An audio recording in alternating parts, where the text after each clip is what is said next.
toma el relevo.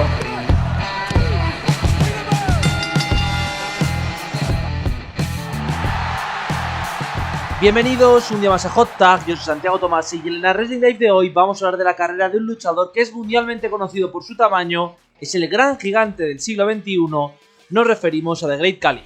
Recordad que podéis suscribiros, darle a la campanita y seguirnos en Twitter, en @HotTagYT. Repito, @HotTagYT.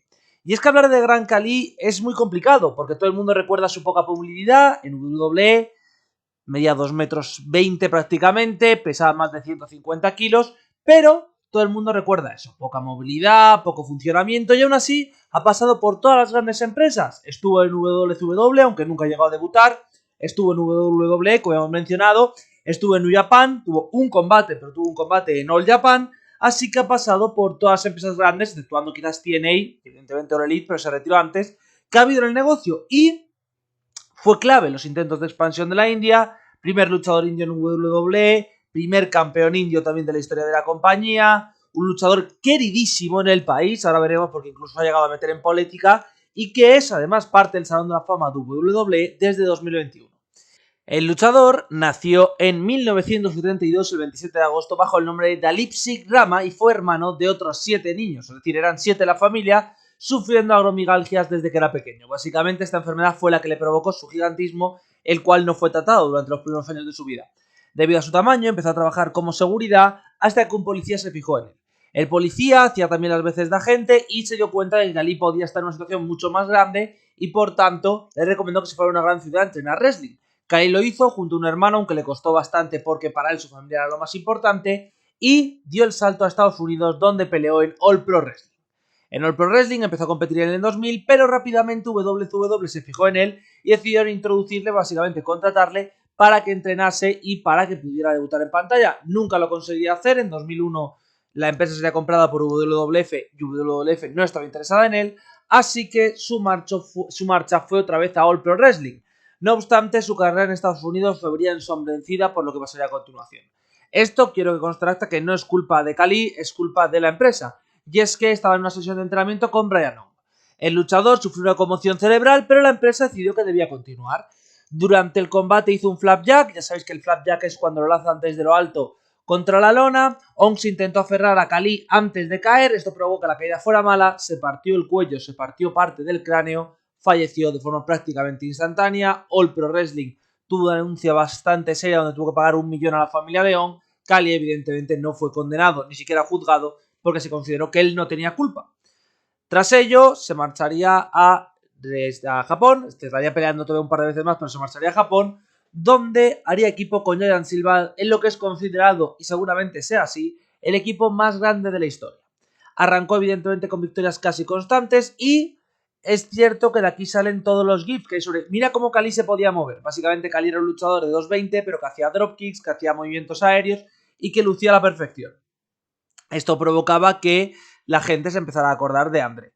No obstante, igual que pasaría con André, una vez llegó a WWE, una vez llegó a las empresas grandes, se redujo al mínimo esta clase de movimientos, principalmente porque las lesiones de rodilla ya le estaban afectando y segundo porque la empresa le quería para más combates al año, para que estuviera más tiempo en activo. Entonces esta clase de movimientos, cuando mides 2,10, 2,20, te provocan graves lesiones de rodilla que no eran recomendables.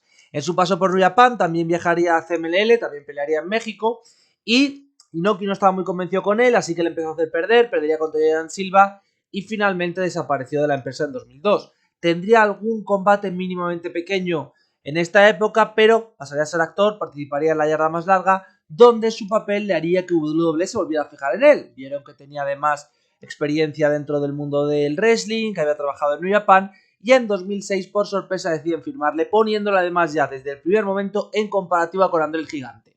Esta comparativa es cuanto menos curiosa porque André y él, a nivel de personalidad, a nivel por lo menos de fiesta, no podían parecerse menos. Ya sabéis que la figura de André prácticamente está relacionada con las fiestas, con su alcoholismo, con cómo supuestamente tenía que llevar un policía para evitar que se cayera encima de la gente cuando iba borracho. Básicamente André era un fiestero nato.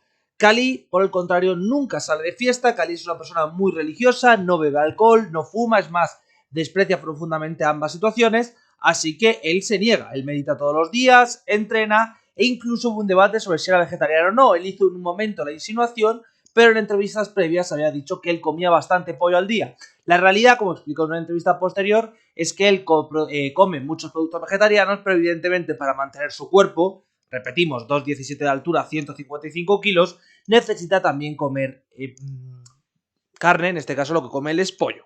Así que, después de esto y hablar un poco de cómo era él, volvemos a WWE, y es que le envían a Deep South Wrestling, la empresa de desarrollo, donde está un par de meses, pero rápidamente le suben al main roster. ¿Por qué? Porque físicamente luce como un monstruo, porque es ya un veterano, y sobre todo porque asumen que la carrera de Khali no va a ser muy longeva. Lo cual relativamente no tuvieron del todo razón, ya que sí que aguantó unos cuantos años, pero sí es cierto que Khali no era un luchador para estar constantemente en el ring. Es más, su debut fue básicamente el sustituto natural de Muhammad Hassan y también de Mark Henry. ¿Por qué? Ataca directamente a Taker, precisamente en un combate contra Henry, y lo hace bajo el mandato de Daivari, que sigue queriendo atacar al hombre muerto. Recordemos que esta rivalidad empezó cuando Muhammad Hassan tenía que ganar a Taker y nunca pasó por los atentados de Londres. Pero ya tenemos aquí a nuestra gran estrella Hill, a un hombre gigantesco que destruye a Rey Mysterio, además campeón mundial en ese momento. Por cierto, para aquellos que os imaginéis el vídeo histórico y que a muchos españoles nos afectó de Khali destruyendo a Mysterio, no es este, es el siguiente combate que ya hablaremos de él. Pero el push se corta rápido. ¿Por qué? Gana Taker en Judgment Day y van a tener un segundo combate en The Great American Mass. No tienen combate. ¿Por qué? Por una enfermedad. Básicamente, en este show es uno de los shows conocidos como uno de los shows de la mala suerte de WWE. Sufre una intoxicación alimenticia parte de sus luchadores, entre ellos el propio Khali. Khali no puede pelear, quien pelea es Big Show. Se queda fuera de la Punjabi Prison, de la primera vez en la historia que se celebra, y se enfrenta a Taker en un Last Man Standing que iba a ser en SummerSlam, que acaba siendo en SmackDown, y pierde.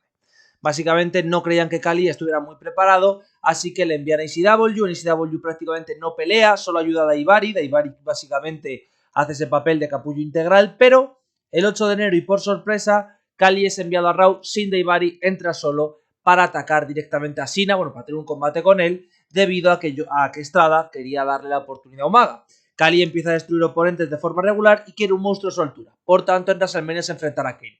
El combate es un combate bastante malo, pero la realidad es que ya sabemos que Kane necesita mucha química y Khali no está precisamente siendo un luchador élite. Sí que tiene buenos combates este año, pero no contra Kane. Destruye a Shawn Michaels por el camino, pero en Judgment Day y en One Night Stand se enfrenta a John Cena. En Judgment Day es rendido, lo que pasa es que tenía el pie en la cuerda, aunque el árbitro no lo ve, lo cual provoca que haya una revancha, y en One Night Stand, en un Anything Goes, acaba ganando Cena con cuenta de 3, siendo la primera vez que recibe el pin, siendo la primera vez que se rinde. Tras ello, y haber peleado por el título, es enviado a SmackDown otra vez. Básicamente a Khali lo usan para que pelee por el título como Monster sin que su popularidad se vea menguada. La rivalidad va a ser contra Batista. Era una rivalidad clara, una rivalidad de meses, pero todo cambia debido a que Edge se lesionó antes de SummerSlam. Hay que hacer una Battle Royale y la gana Khali.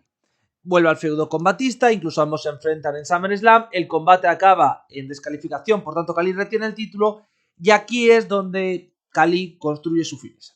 Su finisher, que es esa exprimidora de cráneos, como lo llamaría Héctor del Mar. Visa Grip, que es el nombre que recibió técnicamente en Estados Unidos. Básicamente una llave donde con las dos manos ejercía presión sobre el cráneo del oponente y como tenía las manos tan grandes, impresionaba. De aquí sí es el momento más salvaje con Rey, el momento en el que le hace esa Visa Grip y Rey empieza a sangrar como por la nariz y por la boca, como si estuviera totalmente noqueado. Aquí es donde todos tenemos ese recuerdo de Khali. Khali pierde el título frente a Batista y en No Mercy tenemos la segunda y penúltima Punjabi Prison de la historia, donde Batista consigue sorprender a Khali y ganar. Para el que no lo sepa, por cierto, que no lo hemos explicado antes, la Punjabi Prison es un combate que tiene dos estructuras, las dos de bambú, una más pequeña, otra más grande y que solo se puede ganar escalando. La primera de las estructuras tiene puertas para salir por ella, la segunda no, y por tanto hay que escalarla por completo siendo bastante alta. Después de este combate entra en una especie de feudo con Hornswoggle y con Finlay, básicamente centrado en McMahon está enfadado con Hornswoggle por toda la rivalidad de el hijo ilegítimo, por tanto le quiere poner con Khali para que Khali lo destroce. La realidad es que Khali aquí es donde empieza a hundirse un poco. Pierde contra Finlay en Armageddon, pero deciden que sigue siendo útil para, por ejemplo, el Elimination Chamber, donde le ponen en la de aspirante número 1 que gana Taker, aunque evidentemente no le gane, le ponen contra Show, le ponen contra Batista y le dan el último gran push de su carrera enfrentándose a Triple H por el título en SummerSlam. Pierde ese combate y en Unforgiven no puede pelear por el cinturón debido a que el propio Triple H interfiere para ayudar a Hardy antes de que vuelva a participar Khali. Tras volver a perder con Taker, su personaje va virando hacia el papel face. siempre ha tenido un traductor y ahora parece que en vez de ser un tío malo que quiere destruir porque es un gigante, lo que es de Punjabi Playboy. Básicamente es un ligón del Punjab que se morrea con fans distintas e incluso con Beth Phoenix en el Royal Rumble. Básicamente es un personaje totalmente cómico que entra en feudo con Ziggler, entra en feudo con Kane, pierde, es decir, sirve para que el talento más pequeño pueda crecer, pueda mejorar y sobre todo pueda posicionarse en la carta. Tras ello del combate con Kane es de su primera operación de gravedad, se tiene que operar de las rodillas. Vuelve a finales de año, muy alejado del main event, se tiene que tomar otro descanso en abril para pasar tiempo con su familia y los Nexus parece que va a pelear contra ellos en SummerSlam, pero es atacado por ellos y desaparece de pantalla para volver unos meses después en el Rumble de 2011. A partir de ahí el paso por la empresa de Khali es un absoluto desastre. ¿Por qué? Básicamente ya no es un Monster Heel, por tanto le dan dando posiciones distintas. Primero le envían a SmackDown. Luego en SmackDown hacen que se separe de su manager para unirse a Jinder Mahal. ¿Por qué? Según nos explica su antiguo manager, porque Jinder es técnicamente el marido de su hermana, está casado con él. Recordad que Jinder siempre ha tenido ese personaje de ser multimillonario. Entonces, si se separan, sería el fin de su familia y sería el hundimiento económico de la misma. Acabaría separado de ellos, es destruido por Mark Henry, que lo mete dentro de Hall of Fame, además es una de esas figuras tan espectaculares, vuelve para el Rumble, lo cual siempre está bien, vuelve en WrestleMania, pero tiene un tumor, del cual tiene que ser operado, se opera sin problema, hace equipo con Santino Marella y finalmente acaba retirándose un año después, en estos últimos 2-3 años, que era sencillamente un alivio cómico total y absoluto.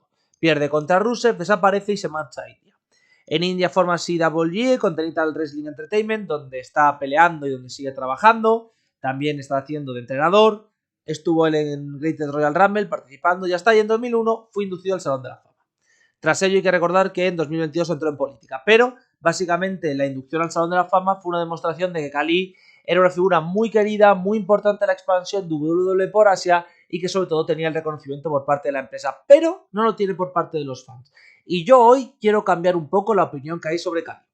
Es cierto y es evidente que Khali no es una figura que técnicamente sea perfecta o que tenga grandes masterclass técnicas, porque no es así, porque Khali es un luchador tan grande que eso implica un impedimento en el ring. Y esto es curioso porque siempre se habla de que los luchadores muy pequeños, estoy pensando en Mysterio, no pueden hacer movimientos de Powerhouse. Estoy totalmente de acuerdo. Pero es que los luchadores muy grandes tampoco pueden hacer movimientos de High Flyers. Y sí, sé que mucha gente estará pensando en, por ejemplo, Vader haciendo el Moonsault, en, por ejemplo, Big Show, que hacía varios moves de este estilo, pero la realidad es que tanto Vader como Big Show tienen que dejarlos de hacer pasado un momento de su carrera. Es más, cuando llegan a WWE a Big Show le digan que corte esos movimientos. ¿Por qué? ¿Porque de repente WWE no quiere eso? No, es una cuestión de riesgo. Los luchadores de ese tamaño, cuando tienen que hacer esos movimientos, suelen chocar con más fuerza. Tienen que soportar más peso las caídas. Y eso provoca más lesiones. Evidentemente el estilo High Flyer es el que más lesiones provoca de por sí, pero en este estilo más. Y con Khali pasa algo curioso y es no entender la apreciación que tiene su papel.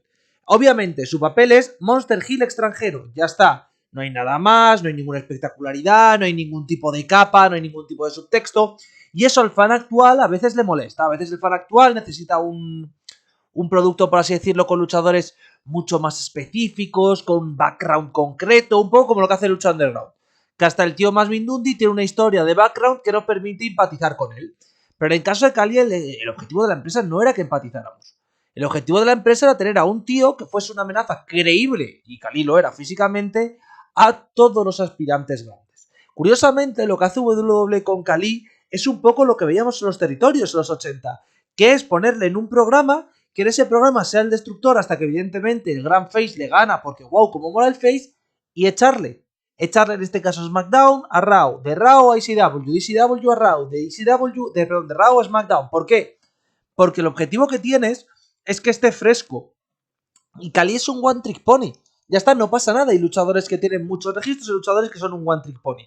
En caso de Khali es obvio. ¿Qué es lo que puede hacer bien Khali? Combates extremos me refiero de dureza, muy físicos, donde el otro luchador luzca muy mal, donde para ganarle sea necesario objetos, sea necesario una demostración de fuerza nunca antes vista. Es decir, Khali es para luchadores como Cena, como Batista, como Taker.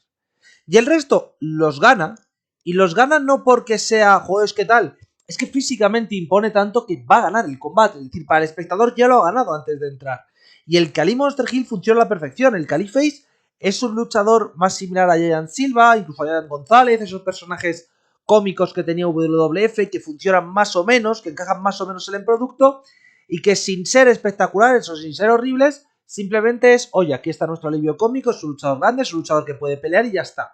Pero claro, cuando nos vamos al ring, todo el mundo dice que es uno de los peores luchadores de la historia.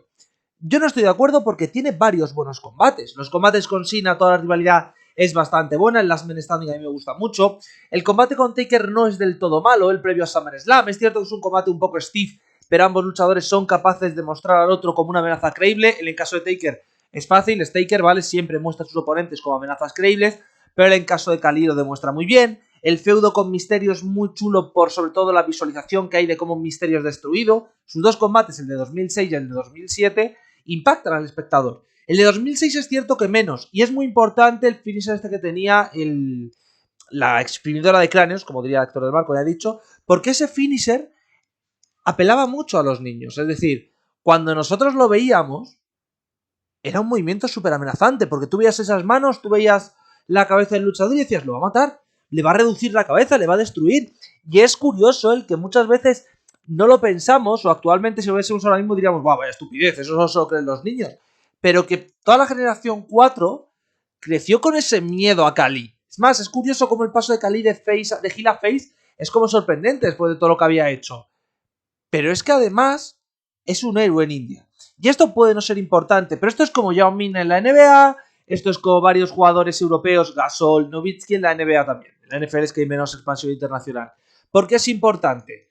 Porque es la demostración de que alguien de un continente donde tienes mucha gente a la cual quieres atrapar, subcontinente en el caso de India, va a ver el producto porque hay uno de los suyos en pantalla. La NBA crece en audiencias gracias a Montes y Miel, sin ningún tipo de duda, son los mejores de los suyos. Pero ¿qué es lo que da el siguiente salto? Hay un jugador español, Pau Gasol, en la NBA, jugando a la perfección. Alguno me dirá Martín, pero por desgracia Fernando Martín no tuvo ese impacto, sobre todo por su fallecimiento muy pronto y por no tener minutos. Ya tienes ahí una figura, ya tienes una estrella. Es como Yao cuando llega a la NBA. ¿Por qué China está tan emocionada con la NBA? Porque Yao Ming llega allí y es un jugador titular de una gran franquicia, siendo dominante, siendo All-Star todos los años gracias a su afición y que luce bien. Sí, es cierto que Yao Ming no es el mejor jugador del mundo, pero puede ser un top 15 pivots de la historia. Con Khali pasa algo similar, vale, Khali no es el mejor luchador, pero dentro de los luchadores powerhouse grandes de WWE, a lo mejor es top 5 intimidante. Si no llega Taker, si no llega Kane, quizás no llega Henry en Hall of Pain, que por cierto, esa eliminación de Henry a Khali luce a la perfección, pero es que es un luchador que de repente está ahí, y que cuando hagan un ranking de muchas cosas va a salir el primero, y que es un subcontinente de casi 1.000 millones de personas. Son muchos ojos puestos en la empresa. Es más, ya sabéis que tiene y posteriormente ha intentado abrir una empresa allí, Rinkakin, que WWE ha contratado más luchadores indios y que incluso le pusieron el título a Jinder Mahal. Es más, Khali volvió a aparecer para ayudar a Jinder, siendo heel Jinder Mahal, porque eso en India fue visto como un paso de antorcha simbólico. Es decir, es importante, es interesante. Y obviamente las limitaciones técnicas de Khali no eran tales antes de llegar a WWE. Hay un par de combates en YouTube, ¿vale? Hay sobre todo una dropkick, un 3 contra 3. Si la memoria no me falla, está en Dailymotion el combate contra Chris Candido, que es un combate muy chulo, cortito pero muy chulo de Khali. Khali sabía pelear. Khali no era técnicamente bueno, pero sabía hacer moves, sabía ser sorprendente y sabía ser imaginativo. Pero luego comentábamos, su enfermedad, la enfermedad que provoca finalmente el gigantismo, es una enfermedad habitualmente degenerativa. Es una enfermedad que habitualmente afecta mucho a los músculos, a los huesos sobre todo, de las piernas, de las rodillas, de los tobillos, y eso provoca que estos luchadores tengan que tener mucho cuidado. Es lo que pasaba con André. Acordaros de cómo André, si tú ves algún, se ve muy muy mal, pero algún vídeo de los 60-70, André hacía dropkicks, André hacía moonsaults, es decir, André era un high flyer prácticamente viendo lo que medía. Cuando llega WWE ya le cuesta moverse, pero después de estar peleando 3 años a tiempo completo, es un tío que prácticamente no puede estar dentro del ring, que está llevado en muletas. Khali al final tiene una carrera que va desde 2006 hasta 2014 en WWE, luego volverá en 16, en 18, pero 8 años de forma ininterrumpida en la empresa. Previamente estuvo 3 años, del 2000 al 2002, peleando también de forma ininterrumpida. Son 11 años de carrera en ese tamaño, no es algo fácil, no es algo habitual, y más cuando él empezó relativamente tarde en el mundo del wrestling. Así que hoy es nuestro sentido homenaje a Khali, el primer campeón indio de la historia, de momento el único del subcontinente. Recordar que Jinder es canadiense, aunque reciba el sobrenombre de indio. Y para mí es un verdadero placer haber estado aquí. Yo me despido, recordar que el viernes volveremos con otro vídeo y hasta la próxima.